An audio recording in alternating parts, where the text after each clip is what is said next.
not be the same. Few people laughed. Few people cried. Most people were silent. I remembered the line from the Hindu scripture, the Bhagavad Gita. Vishnu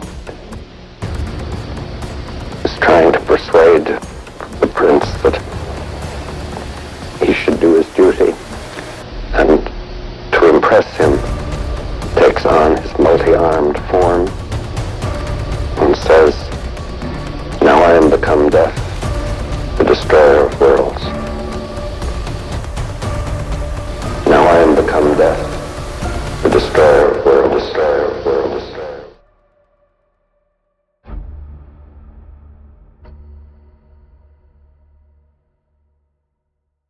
Ba ba ba ba ba ba ba. Dum dum. Ba ba ba ba ba ba ba. Ba ba ba ba ba ba ba ba ba ba. OK, t'es prêt? Ouais. OK. Vous avez entendu ici la voix de Robert Oppenheimer, qui était le physicien en chef du projet Manhattan. Il a cité le Bhagavad Gita suite au test Trinity des bombes nucléaires. Aujourd'hui, on a une invitée très spéciale, Stéphanie Jolicoeur. Donc, bonjour Stéphanie. Bonjour. Peut-être juste nous dire ce que tu fais dans la vie, pourquoi on t'a invité à l'univers selon Louis. Oui, merci Louis, merci Stéphane de m'avoir invité. Moi, ce que je fais dans la vie, le nom de ma profession, c'est communicatrice scientifique. Donc, moi, je me renseigne sur la science, les actualités, tout ça, puis je trouve des moyens d'expliquer ça de façon plaisante, humoristique, simple à tous les publics. Là, des fois, je vais dans des écoles, des fois, c'est avec les adultes à la radio. Puis, pourquoi vous m'avez invité pour parler de physique? C'est peut-être parce que j'ai étudié en physique à l'université. Donc, même si je vulgarise toutes les sortes de sciences, mon dada, c'est quand même la physique. Puis, j'ai aussi un secret que vous savez probablement pas, mais après avoir étudié la physique à l'université, je suis allée étudier en théâtre. Ah, donc ça explique certaines choses. Voilà, mais merci beaucoup de m'inviter. Ben, nous, ça nous fait plaisir. C'était une bonne opportunité. Donc, on s'est rencontrés quand on a fait l'entrevue à Moteur de recherche. Et de là est venue l'idée de peut-être collaborer un peu pour notre balado. Le sujet aujourd'hui, Louis, c'est quoi? La fusion et la fission nucléaire. OK. Tu veux expliquer un peu c'est quoi la fission et la fusion, puis peut-être nous dire comment c'est différent? OK, la fusion puis la fission, c'est des réactions nucléaires, en fait, les deux sortes de réactions nucléaires. La fusion, c'est celle qu'il y a dans les étoiles. Puis la fission, c'est comme celle avec laquelle on fait de l'énergie nucléaire. Puis la fusion, dans la fusion, ça le dit dans le nom, dans le nom, les atomes se fusionnent. Donc, deux atomes deviennent un? Ouais. Puis ça se passe pas dans les étoiles. Oui, ça se passe dans les étoiles. Ouais. Oui. OK. Puis la fission, c'est quoi? La fission, c'est un atome se fait comme casser, genre. Puis ensuite, ça dégage moins d'énergie, mais ça en dégage quand même beaucoup. OK, c'est bien. Puis avec quoi, Stéphanie, avec quoi est-ce qu'on peut faire de la fission et de la fusion? Est-ce qu'on peut utiliser n'importe quelle matière? On a fait un épisode sur les étoiles, donc on a expliqué, si les gens ont écouté, que c'est les atomes d'hydrogène qui se frappent et comme ça forment de l'hélium et ensuite du carbone, etc. Mais qu'est-ce qu'on utilise ici? Qu'est-ce qui est le plus commun? Donc, c'est ça, pour faire de la fusion, le mieux, c'est de partir avec les plus petits atomes possibles. Donc, comme vous l'avez probablement dit dans votre épisode sur les étoiles, c'est d'utiliser de l'hydrogène, mais en fait, c'est d'utiliser genre une espèce de jumeau de l'hydrogène qui s'appelle du deutérium. Là, c'est comme un mot de vocabulaire super space. Mais le deutérium, c'est comme son espèce de jumeau qui a une minuscule différence. Son noyau, il est juste un petit peu différent. Puis, tout ce que ça fait, c'est qu'il est un peu plus instable que l'hydrogène. Et parce qu'il est un petit peu plus instable, lui, il y a comme, moi j'aime ça dire, les atomes instables, c'est comme des atomes chatouilleux ou encore des atomes qui ont envie d'éternuer. Ils sont comme pas bien. Là, je sais pas si ça t'est déjà arrivé, Louis, d'avoir envie d'éternuer et tu réussissais pas. Puis là, t'as hâte que ça arrive. Mais moi, je trouve que les atomes instables sont un peu comme ça. Puis lui, il demande juste à changer un petit peu. Et donc, à cause de ça, on prend du deutérium pour faire la fusion. Parce que vu qu'il a envie de changer, ben c'est plus facile de le fusionner avec un autre deutérium pour faire, comme tu dis, un atome un peu plus gros et libérer de l'énergie. Puis c'est le même principe pour la fission, sauf qu'au lieu de prendre 2 petits atomes puis d'en faire un plus gros, ben on prend un gros atome puis on le fissionne, on le casse pour faire 2 petits atomes, mais c'est le même principe. On va aller chercher des atomes qui ont envie d'éternuer, des atomes instables ou encore radioactifs. Et nous, sur Terre, en tout cas les humains, là, on ne sait pas s'il y a des extraterrestres qui font de la fission ailleurs avec autre chose, mais nous, on aime bien utiliser l'uranium et le plutonium.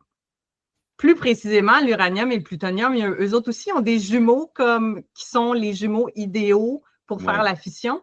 Alors, pour la fission, on prend de l'uranium 235 ou du plutonium 239. Puis pourquoi on les prend? Ce n'est pas les seuls gros atomes radioactifs qui pourraient faire de la fission, sauf que c'est ceux qui sont les plus faciles à trouver sur Terre. Parce qu'on s'entend, là, on ne va pas non plus, on ne ferait pas des centrales nucléaires avec de l'uranium si c'était comme impossible à trouver. Puis l'uranium et le plutonium, c'est ça. Puisque c'est gros, on est capable de les briser plus facilement, c'est ça? Oui. Ça serait pas mal difficile de casser un atome d'hydrogène parce que c'est pas mal le plus petit bloc de Lego. Pas mal le plus petit, oui. OK. Pourquoi est-ce qu'on utilise l'hydrogène dans la fabrication des... Là, on va parler de bombes un peu, malheureusement, parce qu'on peut parler de bombes. Hein? Ouais. OK, une bombe nucléaire. Là, il y en a comme 2 sortes. Ouais. Tu m'avais bien expliqué. Explique-moi, là, on vient de passer l'anniversaire des 2 bombes au Japon pendant la Deuxième Guerre mondiale, Hiroshima et Nagasaki. Ouais. OK. C'était quelle sorte de bombe et pourquoi on a utilisé ces bombes-là? C'était des bombes à fission. Puis on a utilisé la fission à cause que c'était moins compliqué. Puis il y a aussi comme on n'avait pas encore la technologie pour faire de la fusion. OK. Donc c'est du plutonium et de l'uranium. Ouais. C'était les 2? Me semble que oui. Oui. Stéphanie? Moi, j'ai cette information-là, Louis, parce que ça m'intéressait et j'ai même appris ça, je ne savais même pas. J'ai appris ça grâce à votre balado. La première bombe qui a été larguée exactement sur Hiroshima, elle contenait de l'uranium. Mais la deuxième bombe, celle qui a été larguée sur Nagasaki, elle contenait du plutonium. Vu que c'était comme la première fois, les scientifiques en ont profité. Là, je dis ça en guillemets, c'est comme un profiter pas positif, mais ils ont profité de l'occasion pour tester 2 bombes avec un élément différent dedans. Oui, parce qu'ils avaient testé, par exemple, avec le projet Manhattan, ils avaient testé avec l'uranium ou le plutonium, avec un des 2. Le test Trinité, là, le fameux test qu'on voit dans le film Oppenheimer, c'était justement la bombe au plutonium parce que celle à l'uranium était comme déjà plus facile. Ils savaient que ça allait bien fonctionner, mais ils avaient besoin de tester le plutonium. Ah oui, OK, je comprends. Puis Louis, les bombes thermonucléaires, là, c'est ce qu'on utilise aujourd'hui. C'est pas tout à fait la même chose. Ouais. C'est quoi? Explique-nous un peu ça, les missiles. Ça, c'est ce qui nous fait peur dernièrement, là. Si les gens écoutent l'actualité, malheureusement, ça revient de plus en plus souvent. Ouais. Les bombes thermonucléaires, c'est des bombes à fusion nucléaire, puis on utilise comme ils ont comme à l'intérieur, ils ont comme une mini-bombe pour déclencher une réaction nucléaire pour comme avoir plus de pression. Puis sont plus épaisses que pour justement pouvoir contenir la pression. OK, donc on utilise une explosion nucléaire pour créer une autre explosion nucléaire. Mais je ne suis pas sûre si c'est une explosion nucléaire qu'on utilise, mais ouais, on utilise une explosion. Pour en déclencher un autre? Ouais. OK. Puis qu'est-ce qu'on utilise dans les bombes? Pas pour le déclencher, là, mais la bombe elle-même. Est-ce que c'est encore du plutonium puis de l'uranium? Euh, c'est de l'hydrogène. C'est de l'hydrogène. Ouais. C'est pour ça qu'on appelle ça des bombes à hydrogène? Ouais. OK. Mais il y a quand même du plutonium ou de l'uranium pour le déclencher. Ben, ça, je sais pas, là. OK. Est-ce que, je sais pas si les deux ou un des deux, vous pouvez m'expliquer pourquoi ça dégage tellement d'énergie? C'est quoi l'idée avec l'énergie des réactions nucléaires? C'est ça, comme on le sait, bon, je ne connais pas les chiffres, je ne vais pas faire assemblant, mais les bombes de Nagasaki et Hiroshima, c'était des tonnes et des tonnes et des tonnes de TNT, là, l'équivalent. Des mégatonnes. Des mégatonnes. Ouais. C'est combien une mégatonne? C'est comme 1000 tonnes? Non. C'est beaucoup. Ouais. On sait que c'est beaucoup. Mais pourquoi ça dégage tellement d'énergie, une réaction nucléaire? La fusion et la fission, ça utilise l'énergie qui est cachée dans le noyau des atomes. Ça, c'est le fameux E égale mc au carré. Là. Exactement. C'est ça qui est fou parce que Einstein a écrit sa formule E égale mc2 en 1905, mais ça a quand même pris un bon 30 quelques années avant qu'on l'applique concrètement avec les bombes et les réacteurs. En fait, là, un noyau d'atome, c'est super solide. C'est genre la chose la plus solide dans l'univers à cause d'une force qui s'appelle la force nucléaire forte. C'est une énergie incroyable qui va maintenir le noyau des atomes puis qui fait que c'est tellement dur de casser un atome. Et c'est de là que vient l'énergie. Si on réussit à casser un noyau d'atome avec la fission ou à fusionner deux noyaux d'atomes avec la fusion, ce qu'on fait, c'est qu'on libère cette énergie-là. Puis, la fameuse équation E égale mc2 était tellement importante parce que c'était la première fois qu'on se rendait compte que pour libérer une quantité incroyable d'énergie, on n'avait pas besoin de beaucoup de noyaux d'atomes. Autrement dit, on n'avait pas besoin de beaucoup de masse. On n'avait pas besoin de beaucoup de matière. Oui. Dans cette équation, c'est ça, c'est énergie, ça égale la masse. Tout ce qui a une masse a de l'énergie. C'est carrément cette équation-là que les personnes, les physiciens et les physiciennes qui ont découvert la fission nucléaire, c'est vraiment cette équation-là qu'ils ont utilisée pour calculer, mettons, 60 kg d'uranium. Ils se sont dit que ça donnerait tant d'énergie et c'est à cause de ça qu'ils ont réalisé qu'ils pouvaient faire des réacteurs ou des bombes. OK. Puis on est allé vers les bombes en premier. Parce qu'on est humain. Mais ça, c'est. Je donne une petite note d'espoir pour l'humanité. On a commencé en même temps à essayer de faire des réacteurs et des bombes. Juste si ça peut mettre un baume. Oui, puis espérons, puis je pense un peu plus tard, je pense qu'on va parler un peu du futur, du nucléaire. Mais là, tu as piqué ma curiosité en parlant de l'histoire. Donc, peux-tu nous parler peut-être de l'histoire de la découverte? Bon, oui, on a Einstein avec sa fameuse équation. Mais ensuite de ça, est-ce qu'il y a quelques personnes, on parle souvent, puis on en a déjà discuté là, quand on n'enregistrait pas, mais si on parle du nucléaire, on va parler de Einstein avec E égale mc au carré, puis on va parler de Oppenheimer à cause de la bombe. Donc c'est clair qu'entre ces deux-là, il y a eu un cheminement, il y a eu des recherches, il y a eu des découvertes. Donc, est-ce que tu es capable de nous parler de cet historique-là? Oui, moi, en tout cas, ce que je trouve qui est super important à dire avec la science, c'est que souvent, on a un nom, tu sais, telle découverte, c'est un nom, mais en réalité, c'est jamais une seule personne, on s'entend, c'est tout le temps comme plusieurs personnes. Puis maintenant, des fois, de nos jours, des fois, c'est des centaines de scientifiques qui sont mis ensemble. Bon, c'est plus facile d'écrire un nom dans les livres d'histoire, mais pour la fission nucléaire, ou en tout cas le nucléaire en général, c'est vrai que c'est beaucoup de gens, dont une femme super géniale qui s'appelait Lise Meitner. Elle était allemande. Puis, en fait, elle travaillait depuis super longtemps avec un physicien, c'était un chimiste, en fait, qui s'appelait Otto Hahn. Puis, ils étaient comme meilleurs amis scientifiques depuis des dizaines et des dizaines d'années.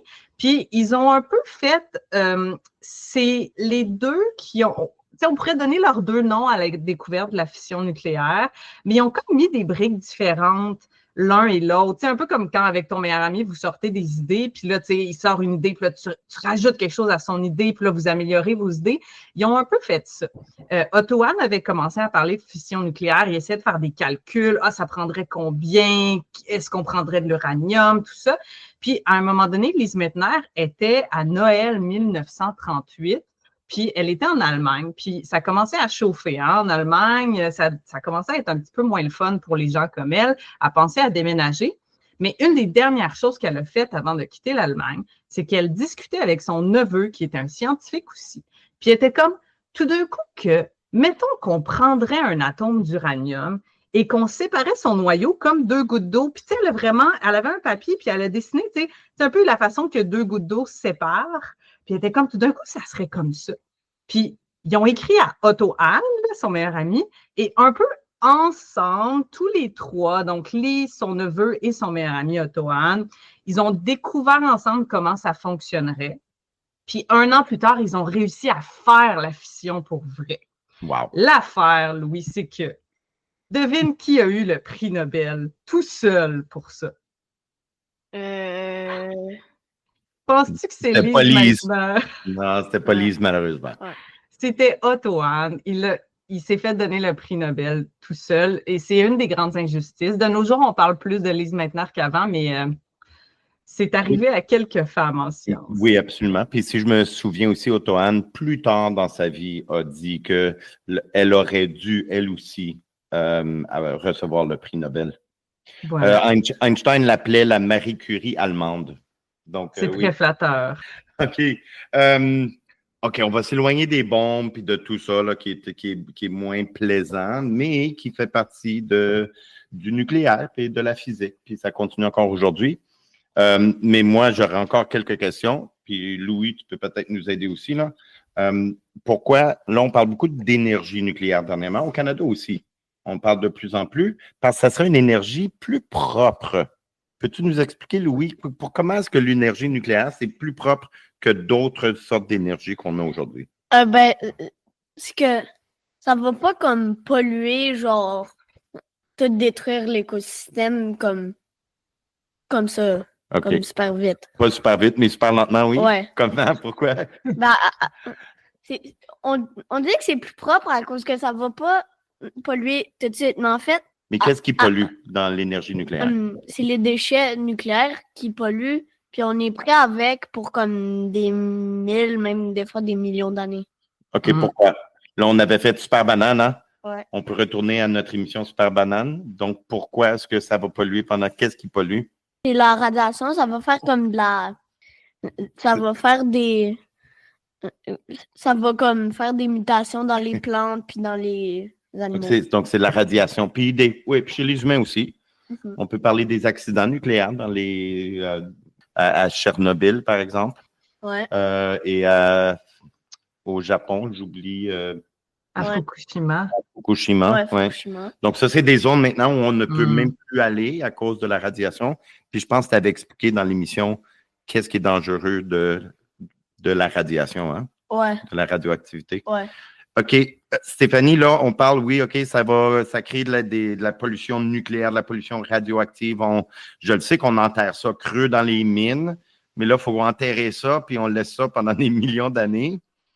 Est-ce qu'il y a un futur pour le nucléaire? Oui, l'affaire avec l'énergie nucléaire, c'est que déjà la fission, elle peut faire environ 1 million de fois plus d'énergie que les autres sources comme le charbon, les éoliennes, tout ça. Donc, on sait que la fission, malheureusement, même si ça produit des déchets radioactifs, ça donne vraiment plus d'énergie. Puis on sait, là, on est rendu comme 8 milliards, quelque chose comme ça. On en a tellement besoin d'énergie. Mais la fusion, elle pourrait produire 4 fois plus d'énergie que la fission elle-même. Donc, ça serait encore mieux. Puis Louis, j'imagine que tu le sais toi aussi, comme la fusion, elle ne produit pas de déchets radioactifs. Ouais. Pourquoi, Louis? Pourquoi ça ne produit pas de déchets? Parce que il y a un autre atome qui est créé, mais lui, il n'est pas instable. C'est ça? Ouais. Donc, tu utilises de l'hydrogène, qui peut-être que du deutérium, et là, tu crées un autre atome en le fusionnant ensemble. Ouais. Puis l'atome qui est créé n'est pas radioactif. Non. Donc, 0 déchet. Ouais. Avec, Stéphanie, tu nous disais 4 fois plus d'énergie que le nucléaire conventionnel qu'on a aujourd'hui. Oui. Puis le nucléaire lui-même qui est des millions de fois plus productif. Que l'énergie, oui. que ce soit le charbon ou les centrales hydroélectriques et tout ça. Donc, wow, donc ça serait notre futur. Pourquoi est-ce qu'on ne le fait pas maintenant? Parce que on n'a pas la technologie encore pour contenir ça comme assez longtemps. OK. Ça ferait juste exploser. Ça ferait juste exploser. Ouais. C'est encore instable. Ouais. Stéphanie? Ben, c'est ça. Là. En plus, vous avez fait un épisode sur les étoiles. Fait que pour faire de la fusion, en fait, faut faire une étoile. Il faut recréer les conditions d'une étoile. J'ai lu que pour faire de la fusion, justement, là, il faut que tu transformes ton hydrogène en plasma en le chauffant à des centaines de millions de degrés Celsius. Alors, juste pour ça, ben, ça te prend tellement d'énergie. La première fois de l'histoire où on a réussi à faire de la fusion positive, ça veut dire que on a produit plus d'énergie que ça nous en a pris. C'était en 2022 et on a produit 3 mégajoules d'énergie. Ah, puis un joule, c'est pas beaucoup, là. C'est à peu près ce qu'il y a dans un hamburger. Oui, c'est ça. Un joule, c'est pas beaucoup. Donc même des mégajoules, c'est pas beaucoup, là. On est vraiment loin de Donc, on pouvoir est loin alimenter la planète. Mais on continue et les scientifiques en général, donc la communauté s'est entendue pour dire que d'ici 2050, on devrait commencer à voir la fusion faire partie plus de nos vies, mais que d'ici là, ça va juste rester dans les laboratoires. C'est vraiment là, comme on est à la préhistoire de la fusion. Donc, on est juste au début de la recherche sur la fusion. Il faudrait littéralement créer une mini-étoile. Ben oui. Mais Louis, tu peux commencer à t'y mettre. Moi, je pense que tu réussirais. Louis pourrait, oui. Oui. mais pas dans mon sous-sol. Pourquoi pas? Non, Mais déjà, j'ai juste pas les outils. Ouais, puis j'ai pas le déthorium. T'as pas le deutérium. Ouais. Oui, mais ça te prend aussi un accélérateur, j'imagine, de particules pour Ouais. que ces deux atomes-là se... Ou tu fais juste faire une bombe, mais avec comme des murs de genre 1 mètre d'épais. Ouais, je pense que ça prendrait plus que ça. Ouais. Je pense que ça prendrait plus que ça. Donc, est-ce que c'est possiblement un futur ou c'est certain, mais c'est juste que ça va prendre du temps pour nous rendre? Ben, tu sais, là, c'est plus une opinion, mais une opinion qui vient du fait que j'ai lu des articles là-dessus, tu sais, c'est qu'il faudrait. L'affaire, c'est que c'est pas mal notre seule façon de réussir à avoir assez d'énergie si on continue à peupler la planète. Tu sais, comme c'est Ouais, genre, on n'a pas le choix. Puis utiliser nos technologies aussi, qui sont super énergivores, là, comme ChatGPT utilise énormément d'énergie. L'informatique quantique, tout ça. Donc, c'est plus un genre. On n'a pas le choix là, de le développer. On n'a pas le choix. Ouais. On n'a pas le choix. Okay. Il faudrait que tous les pays se mettent ensemble, par exemple. Il faudrait que tous les pays collaborent. Oui, puis là, c'est plus une compétition entre les pays, c'est ça? Oui, malheureusement. Et puis, en tout cas, pour terminer, sur la fission, on a parlé des bombes puis des déchets radioactifs, mais on utilise la radioactivité pour plein de choses positives. Puis, un des plus gros exemples, c'est la médecine. Oui, oui. Parce qu'un élément radioactif, c'est tellement facile à tracer, à repérer, parce qu'il émet des rayonnements, on utilise des éléments radioactifs pas trop dangereux pour le mettre dans le corps des gens malades. Si, mettons, on veut essayer de repérer des cellules cancéreuses ou des cellules problématiques, on peut comme essayer d'attacher des atomes radioactifs pour pouvoir comme les traquer vraiment comme un chasseur dans le corps. Puis, c'est juste que, là, je vois tes yeux, Louis, on s'arrange juste pour que les éléments radioactifs, eux autres, ne rendent pas la personne plus malade. T'sais, on met des toutes petites quantités, tout ça, mais ça sert énormément en médecine, la radioactivité. Ça, c'est bon. Ouais. Ça, c'est bon. Tu m'avais pas dit aussi, Louis, qu'on commence à trouver des façons d'utiliser les déchets radioactifs? Ouais. Puis les utiliser pourquoi? Pour faire, on utilise les déchets radioactifs qui ont normalement encore un peu d'uranium-235 pour faire justement d'autres électricités. Ouais. OK, donc là, en ce moment, c'est qu'on va mettre ça aux poubelles à quelque part, puis il reste encore de l'uranium qui pourrait être utilisé. Oui, puis c'est pour ça qu'ils sont radioactifs. Sinon, ça serait du plomb. Non, du fer. Non, non, ce serait juste une autre sorte d'uranium. OK, mais tu me dis que l'uranium, à la longue, devient, du plomb. Du plomb. Ouais. Hmm. Mais ça, c'est 6 degrés. Ben, il va se dégrader, Ouais. mais dans des millions d'années. Ouais. Des millions. Des milliards. Ouais. Pas des milliards. Des milliards? Ouais. Louis m'avait dit, je pense qu'on a presque fini, mais Louis m'avait dit à un point que c'est la façon qu'on a pu donner une date à la Terre en examinant le montant de plomb dans les minéraux qui contenaient de l'uranium. Puis qu'on le sait qu'ils contiennent aucun. Qu'à la base, ils contiennent aucun plomb. Oui, à la base, ils ne contiennent pas de plomb, mais là, il va y avoir du plomb, donc on peut calculer le taux de dégradation de l'uranium Ouais. en plomb et de dire, voilà, la Terre a 4 millions d'années, c'est ça? 4,6. 4,6. Wow, ben, c'est une autre belle utilisation de la radioactivité parce que, en tout cas, je suis une fan d'histoire, puis tu sais, je sais qu'il y a eu une époque où on pensait que la Terre avait 6000 ans. Fait que- Oui. Stéphanie, veux-tu dire peut-être à nos auditeurs où ils pourraient te retrouver? Je sais que tu as une présence en ligne. Moi et Louis, on a bien aimé tes petites vidéos. Je vais le dire tout de suite, moi, ma préférée, c'est les roches patateuses, là. Je pense que c'est Moi, c'est les Doritos. les Doritos. On va mettre un lien dans notre balado parce que ça vaut la Ok. peine. Je suis toute Puis- gênée, mais c'est parce que ça fait tellement pas longtemps que j'ai commencé ma chaîne Instagram. Je suis toute gênée. Mais oui, ben oui, ça vaut une visite. Puis sinon, on m'entend à moteur de recherche, ben moteur en herbe maintenant de temps en temps, mais je me tiens beaucoup dans les écoles. Donc peut-être que nos auditeurs et nos auditrices, si vous êtes dans une école primaire, peut-être qu'un jour vous allez voir Stéphanie débarquer en classe pour un spectacle de sciences ou un atelier. On ne sait pas. Donc, si les gens veulent, là, moi, je t'ai trouvé juste en tapant ton nom dans un moteur de recherche. Ouais. Et puis là, il y a un compte Instagram. Puis là, on a regardé les vidéos. Puis moi, j'ai aimé les roches patateuses. Puis Louis, les Doritos. Yay!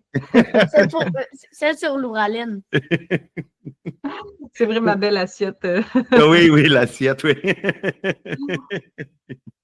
Bon, ben. hey, merci beaucoup. Merci de l'invitation. C'était vraiment le fun. Ben, merci d'avoir participé. Nous, ça nous aide beaucoup. C'est une première pour notre balado. Puis on va espérer qu'on va pouvoir continuer la tradition. Super. Bon, j'attends impatiemment une saison 2. Ben merci, c'était Ok, très le merci. fun. Bonne Merci. soirée, bye. Bye. Bye.